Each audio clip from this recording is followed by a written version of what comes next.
let's assume now our society that you and I share, in our corner of the world, trust is present. How better are things likely to be? Across which dimensions, which levels? I think, again, at the level of the function of the economy, we do see that that countries where the level of trust are higher, these are also the countries that innovate the most. Sometimes they can be the most productive. And again, they function in a little bit more efficient way. Again, because they have, they thanks to high trust, they reduce the transaction cost.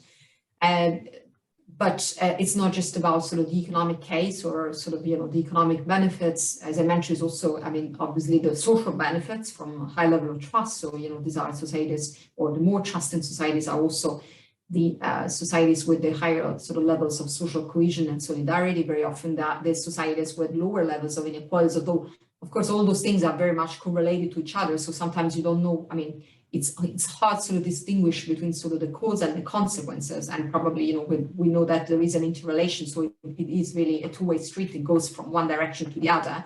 So you can't just say, this comes first and then the other sort of comes second. But interestingly, also the societies that are more sort of more trusting and trustworthy are also the ones where people are the happiest. And so, trust really drives this higher sense of sort of people's well-being and indeed sentiments of higher security. And that security is not just personal or sort of security of personal safety, it's also about economic security.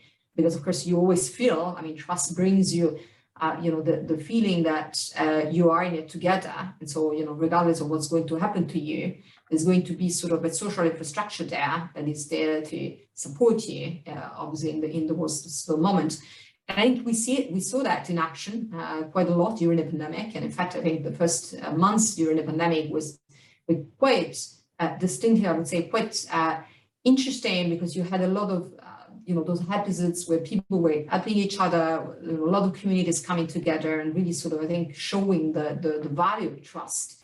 And that helped considerably at a time where, of course, governments had to sort of step in and step up quickly. But it wasn't just about what governments were doing in terms of the policies, because the pandemic was changing so profoundly the way we were living, and just changing all the sort of the type of connections we were having, the way we were sort of living together. And so I think the value of trust and the value of sort of community being there again, so trusting each other, that was really key, I think, to survive the very first months and waves of the pandemic.